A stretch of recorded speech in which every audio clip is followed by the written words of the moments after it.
Welcome to Grace Among Us, the podcast where we unearth the many faces and places of grace and share stories of the power of grace in our human lives. Our desire is that this will inspire you to see grace in your own life and share it with others.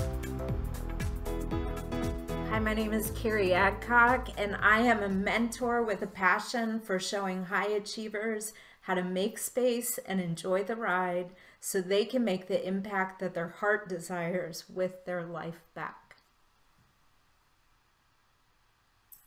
Thank you, Carri. My name is Ebony Gilbert, and I like to talk about grace. And I don't get to do it during the day because I am doing a normal 9 to 5 in corporate America. And then I get to do things like this in my spare time where I get to interact with you all and share stories based on my personal experiences of how grace has shown up in my life. Thank you, Ebony.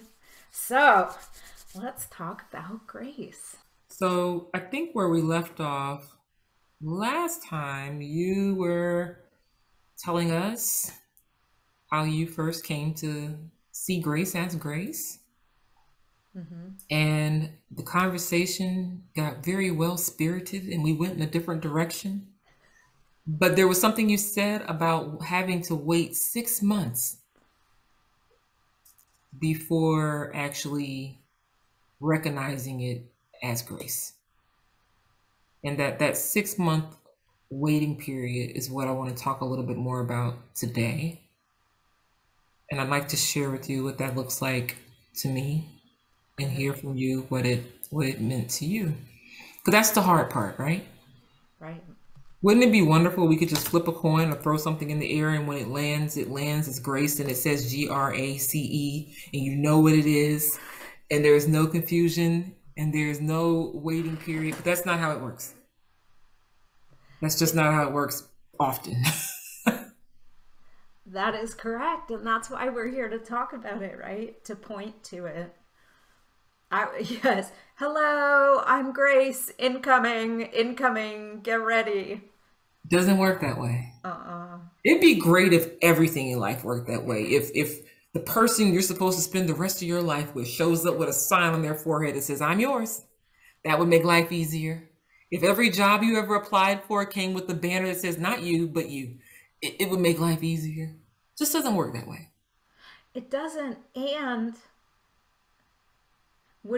how much fun would that be?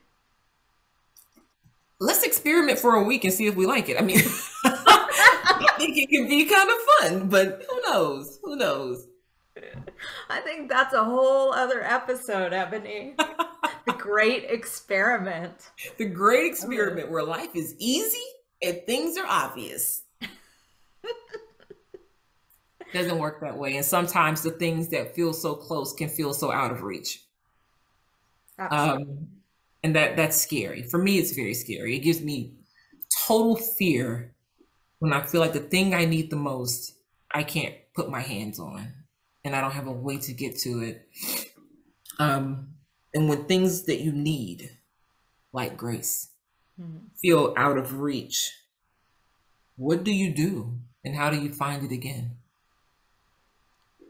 That's a good question. And what I'd love to start with is I heard you speak about the haul. Yeah. The wait, the possibly like a taste of grace. Mm-hmm. And then all of a sudden it's like, where'd that go? Wait a second.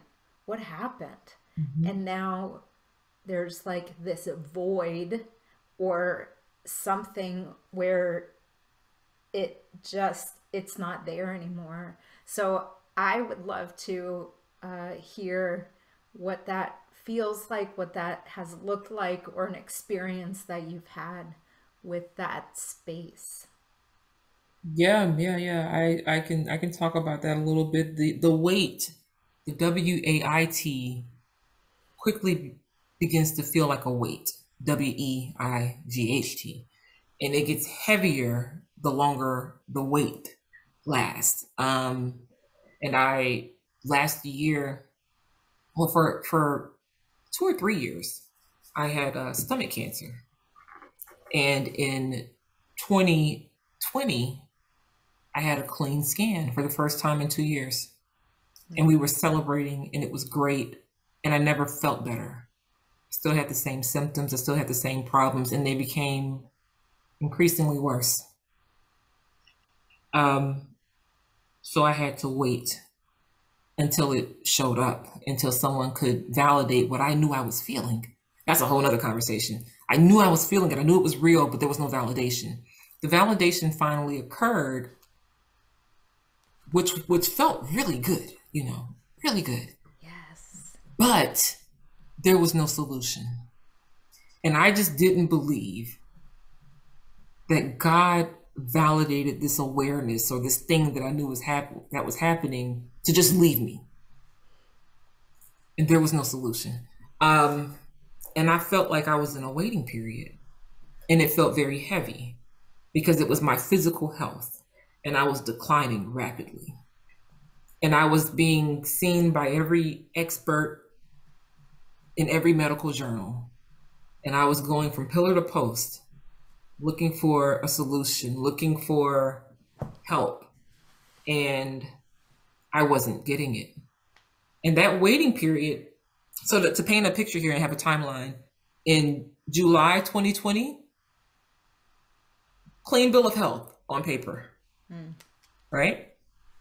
Right. January 2021, I'm really sick. And I know something's not right. March 2021, there's minimal validation. There might be something that looks tricky here. July 2021, full validation. So it took a year from clean bill of health on paper to July of 2021 before there was validation that, okay, we missed something. It took a full year. Wow. Then from July 2021 through September, which doesn't seem like a really long time, but that's a long time to know something is really, really wrong with you and you have no answers. Because if you think about it, if your throat hurts for more than 24 hours, you're going to go to the doctor. Absolutely. So we're talking about 2 months of it's validated. We know it's there. Something's happening. It's urgent. We've got to do something. 2 months later, we have no idea what to do. So that was a long waiting period. And it felt heavy. It felt very, very heavy. And I needed some grace because I wasn't at my best. Because the heavier it got, the heavier my mood became. The harder it was to operate with faith and grace and keep my hope. And it felt out of reach. It felt very much out of reach. God felt really, really far away. I could still hear him. I knew he was there, but it wasn't happening the way I thought it should happen. It wasn't happening the way, and I'll tell you something, when other people around you start to lose hope, Ooh, yeah, it hurts a little bit more. Because there's always that one person in your corner who's like, it's gonna be okay. When that one person starts to worry, it gets really, really, really, really heavy. So let me speed it up here. Well, let me ask you one question before you speed it up. Can we put a pin in it for a second? So in that, so it's like you got validation, but there was no solution to begin with. Then you got more validation with no solution. Like in this heavy, I heard heavy, but are there other emotions that go with the hall? It's sad in the hallway. Sad? It's really, really, really sad. And it's lonely. And I spent a lot of time in doctor's offices in waiting rooms, literally in waiting rooms. And it's easy to get frustrated in a waiting room because you don't know what's happening behind the door. Mm-hmm. I have no idea who needs the great physician more than I do. I have no idea what emergency is happening behind. I have no idea that they have to prepare the room a certain way for me to come into it. I don't know what preparation and what things are happening behind the scenes. So in this figurative waiting room, I had no idea that certain things had to be lined up in my life. I had no idea that other things had to move and interact so that the people who needed to take care of me could be available to take care of me. There were so many other things coming into play. And in hindsight, now that the book is written, I can read those chapters. At the time, those chapters aren't written in a way that I can see. In a way that you can see. You're absolutely right. I don't know how the book ends. I don't know how the story ends. And I'm frustrated and I'm sad and I'm lonely and I'm feeling crazy and I'm losing my mind. And now I'm physically ill. And there's so many things happening each day that I'm really having to rely on a daily dose of grace and mercy just to get me through the day. And I hear you. I hear you. So thank you. So we can remove the pin and you are going to speed it up. Speed it up. September, I meet a surgeon, a very thoughtful surgeon who agrees to take my case, and he proposes a solution, but it's so not what I wanted to hear. It's not the package, is it? It's not the solution. It's not the chapter I thought would be written. And the proposed solution is to remove my entire stomach, which is a very complex procedure with a lot of reconstruction and a pretty onerous recovery. So now I have to reconcile this solution that really wasn't on my plate. And we went through with it, and my waiting period was over. I was able to come out of that waiting room and get what I needed. And then as that chapter was being written, and everything else made much more sense. But that waiting room, that hallway, so many things that were close to me felt out of reach. But you know, in the midst of all of that, I didn't lose my mind. And it's not because I'm strong, because I'm not. I felt very weak. I felt very, very weak. There was grace. It was there. I didn't see it as grace. I didn't see it as, man, I am covered and protected. I didn't see it that way. But there had to be. Because logically, it doesn't make sense. It doesn't make sense at all. And the surgery happened in October, and you know, here we are in April, and I'm alive and well. And there were lots of other, there was a series of additional waiting rooms and hallways since then, but I had a better perspective because I knew what that space looked like. And I had a little bit more practice in that space, but it felt out of reach. And it was scary. And even though it was there, and it was operating, and it was keeping me, and it was, you know, protecting me, all the other things that were not right, all the other things that were not going the way I wanted them to go, seemed so much bigger than the things that were protecting me in that moment. I hear that. It's like there's a big fat amplifier on all the worldly stuff, all the detail and the doubt and the what if and the why and the this isn't cool. I went through a long period of time where I had to stay home. I had to just isolate and stay home because my immune system wasn't strong enough. And to me, it felt like punishment in the moment. In hindsight, it was protection. Yeah. It was protection. It was protection and preparation. So I think, full circle, when we talk about things being out of reach in the hallway and the waiting room, I think the question for me, just based on the experience I described, is what am I being protected from right now? And I don't have to know the answer to that. Or what is God preparing me for in this time and space? How is he getting me stronger for this next thing? And I'm a competitive individual. So if it feels like practice, if it feels like training, if it feels like I'm being coached, that just makes me better for the game. And I could wrap my mind around that a little bit better than just wasting time waiting. So when it's out of reach, I immediately tell myself, no, it's not. It's here. It's here for the taking, and it's operating, and it's up to me to see it and call it what it is. Yeah. Long answer, Carri.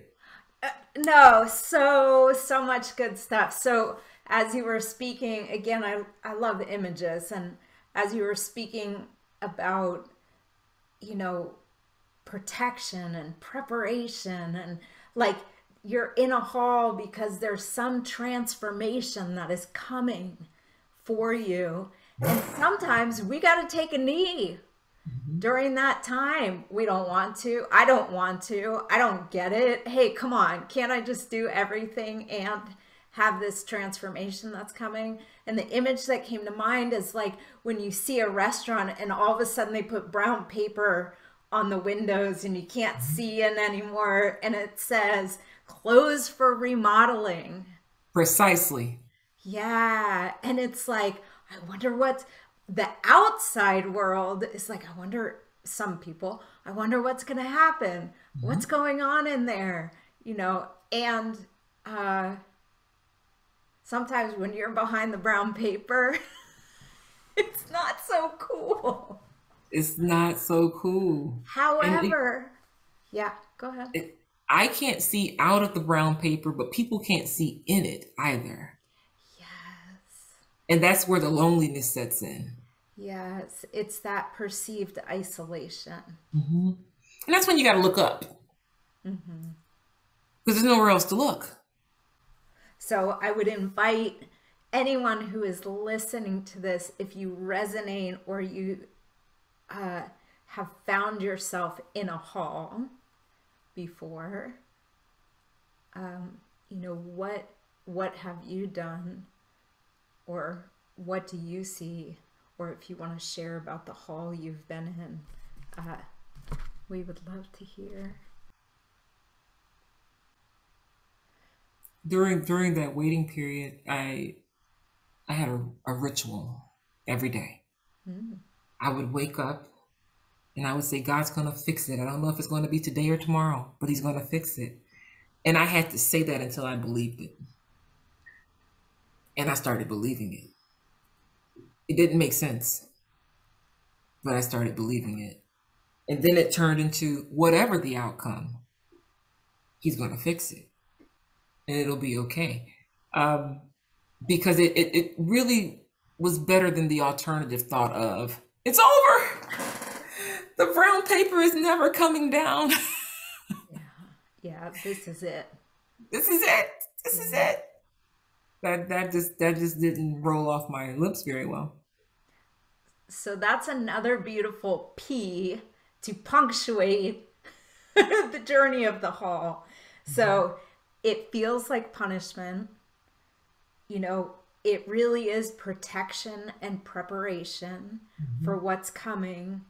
And in that place, it's to find a way to praise while you're waiting. I mean, praise is the way we say thank you. There's a song I listen to and they say that praise is the way we say thank you.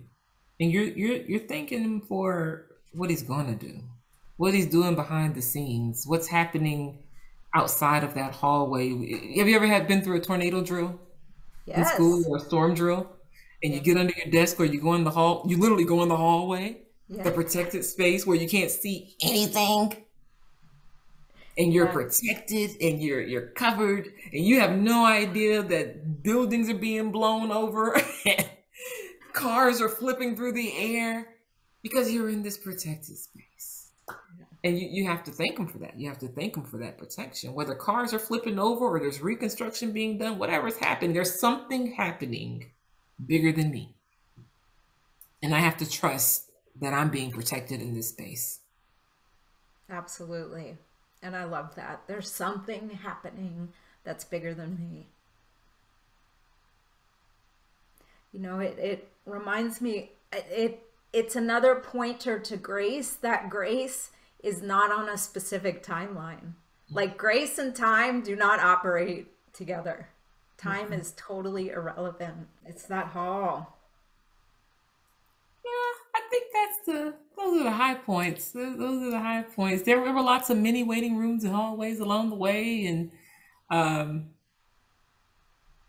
but was it ever out of reach? No, it wasn't. Mm-hmm. It wasn't. It just didn't look the way I wanted it to look. Absolutely. And I still had to find a way to say thank you for that.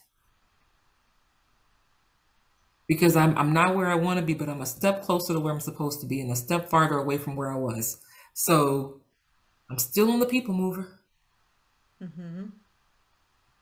I'm just not going as fast as I want to go. But there's something else happening that's making that thing that I need right for when it is available. Patience. There's the other P word.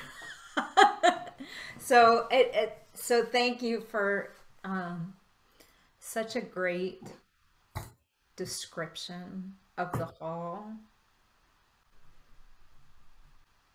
What has helped me, I've been in quite a few halls, and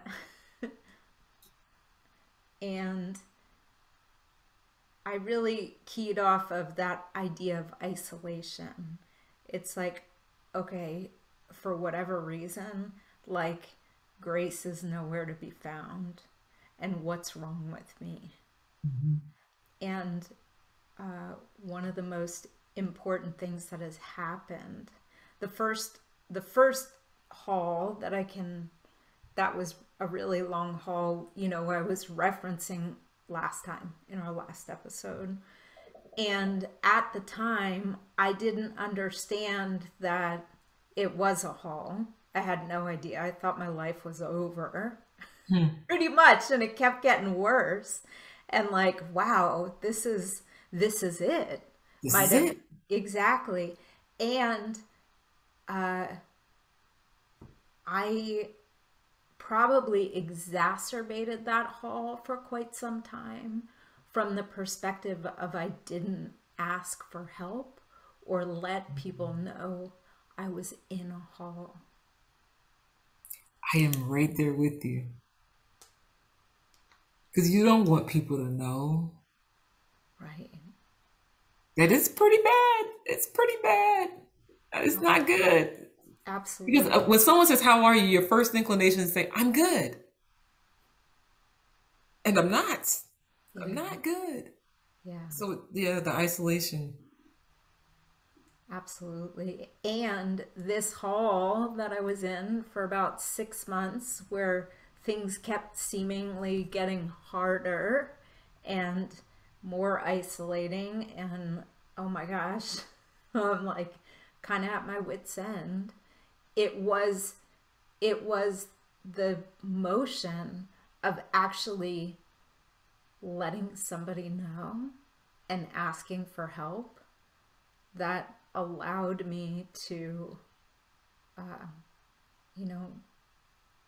get out of the hall. Mm-hmm. And for those, if anybody is relating to being in a hall and either being embarrassed to say something, or it's not that bad, or what will they think, like, please just know it's okay to speak it. So I'm finding that Grace loves community too. Grace loves celebration and acknowledgement. And the more I acknowledge grace, it seems the more I see it. So, when it's out of reach, what do you do to find it again? In the, gosh, I'm going to say 16 years ago, I was at my wit's end, the hall, and I had a friend who said, I choose, Go ahead. I choose joy. I may not feel it, but God provides it. And so I choose it. And when she said that to me, it was like I was just in shock. Like, how the hell, excuse me, do you do that? And so I think I said something to that effect. And then I said, can you say that again? And I wrote it down and I folded it up and I put it in my pocket. Got joy in my pocket. Exactly. And every time I started to feel that the walls were closing in and it was dark, and I would pull that out and I would speak it. I choose joy. I may not feel it, but God provides it, so I choose it. And, you know, that was, sometimes I have to acknowledge grace without seeing grace. Yeah. That is the truth. Because it doesn't show up with letters on its forehead sometimes. Neon sign, I am grace, here I come. It reminds me of a saying, the sun does not have to announce itself. It doesn't. And just because we don't see it shining doesn't mean it's not up in the sky. Exactly. It's there. Exactly. It's there. One last thing, I think, you know, in that hallway, I kept expecting it to come to me. I need it, I need it, I need it, and I need it. And what do I need? And the truth of the matter is, in hindsight, you know, the chapter's written now. There were so many moments and times where it was flowing through me and somebody else needed it. And I just needed to be in the right place at the right time to do what I was supposed to do. And it wasn't about me receiving it. It was about me getting my courage up and me getting my armor right so that I could understand and appreciate when it was coming to me. It was more of the preparation, again, like I said, but that was ordained, and it wasn't even about me. It wasn't about me. It wasn't for me at all times. It all worked together for the good and for me, but it wasn't always about that. So now that I know how that chapter played out, I'm going to reference back to that book and that chapter the next time that hallway or a different hallway appears.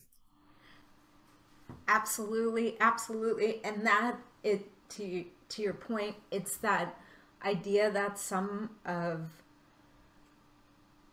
the most painful parts of my life are my absolute greatest asset. That's why you got to speak it, because somebody else needs to hear it. Absolutely. So I think we have covered the hall for now, for today. What's the purpose of the hall? It's a connector. Connects one room to the next. Absolutely. Protection, preparation. For transformation. Renovation. Remodel. Maybe some rest. You know? Yeah. Maybe just a little bit of rest. Maybe. Final thoughts, Carri. What you got? Oh, you beat me to it. Final thoughts. I know. I was trying to beat you to it because I knew you were coming. I was like, oh, I'm going to beat you to the punch. My final thoughts are, I want to encourage anybody who is currently in a hall that speak it out. Speak it out. I don't think. There are some, Ebony, you gave some really good tools, perspective on how to be in the hall gracefully. To remember it's most likely a time where we know very little. And so the more that you can ground into what you do know, the empowering things that you do know, that is enough. We cannot move it along any faster. However, in my experience, I can gum up the works by staying silent. So those are my final thoughts. How about you? It's going to put a period at the end of the sentence. You said it. I love it. It's been fun today. Thank you. Thank you. All right. Grace out. Grace out. See you soon. Okay. Bye.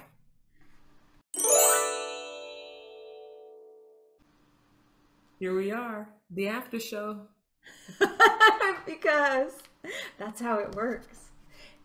Grace is not linear either. So as we finish the podcast or the recording this time, I heard that there were some other ideas that had really sparked after. So Ebony, would you like to share one? Yeah, I will. So in the middle of the waiting room, the hallway, I attended a retreat, like a wellness retreat for 3 or 4 days. Bunch of people I didn't know, not very well anyway. It was vegetarian. I'm not a vegetarian. It was on a mountain, literally on a mountain. It took me outside of my comfort zone, but I felt compelled to go. And I went, and on, I don't know if it was the last day or the second to last day, towards the end of the retreat, I had formed a relationship with the attendees, and, you know, one of the attendees asked me if they could pray for me. And I was overwhelmed with the grief of what was going on in my life. And I couldn't come up with something in the moment that would sound good or cool. So I just had to tell the truth. I said, yeah, you could pray for me. And she said, what do you want us to pray for? I said, well, I want to be healed.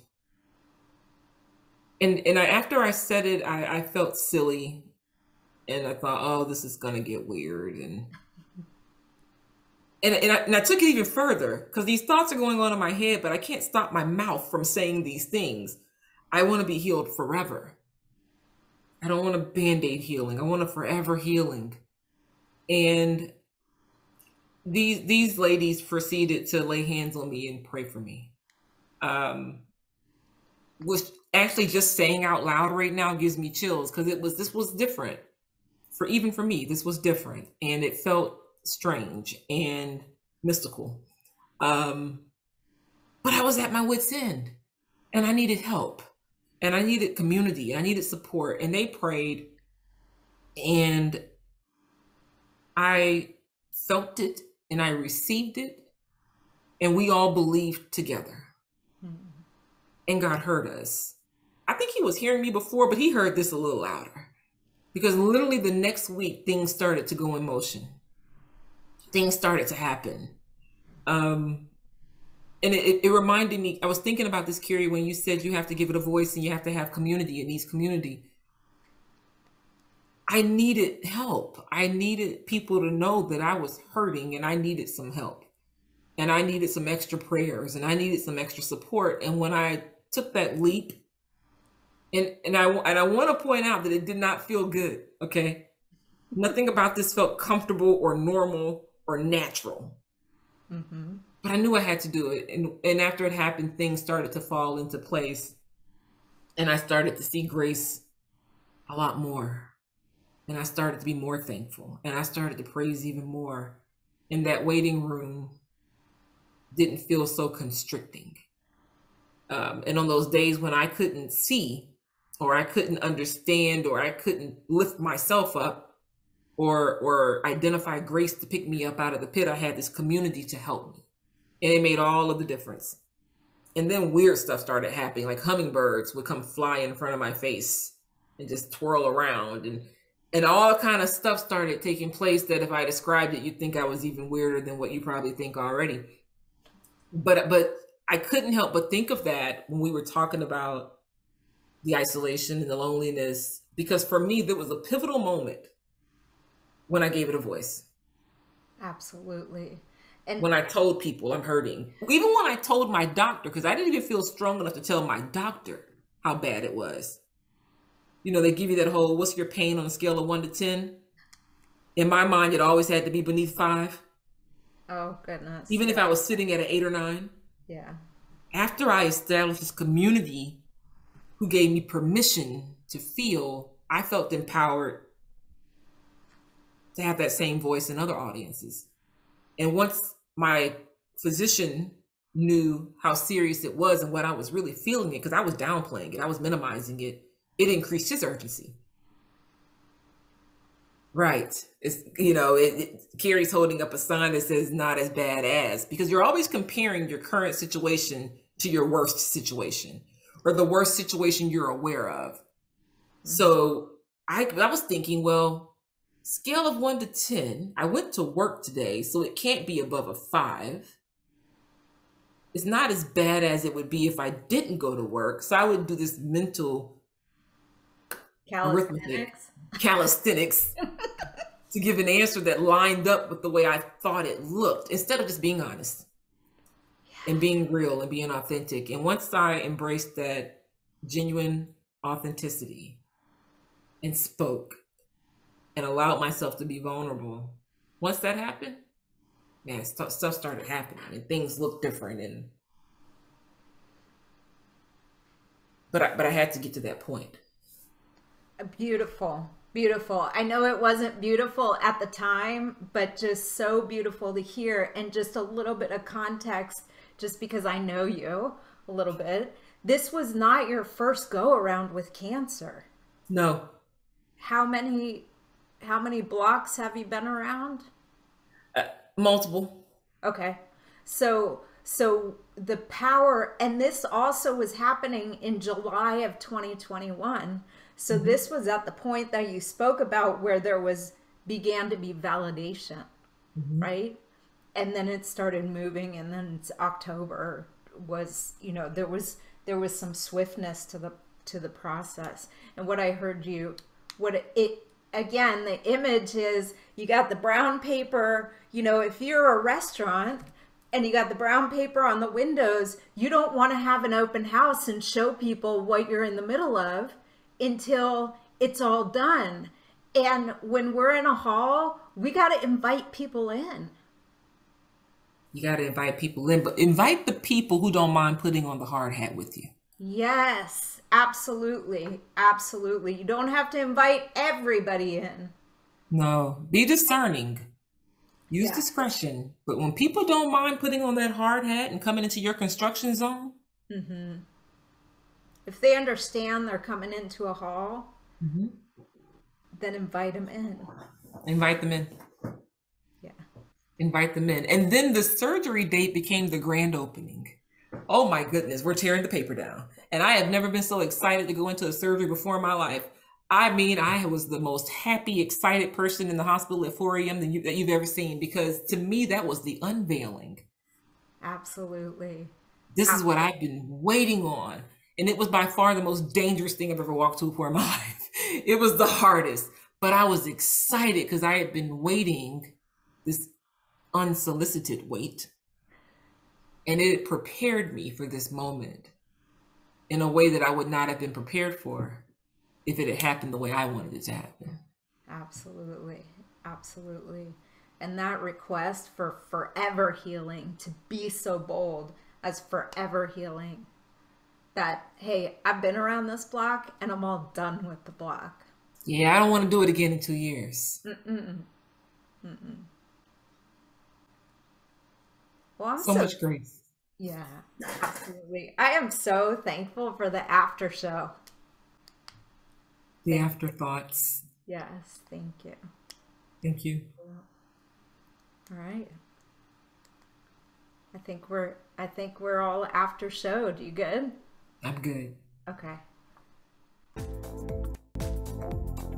Thank you so much for joining us. If you enjoyed this episode, please let us know. We love to hear from you, and share it with a friend. Also, please be sure to subscribe so you're notified when a new episode is posted. We hope you're leaving with another pointer to grace, a new perspective that will light it up in your own life. Until next time, be well, be bold, be kind to yourself, and be on the lookout.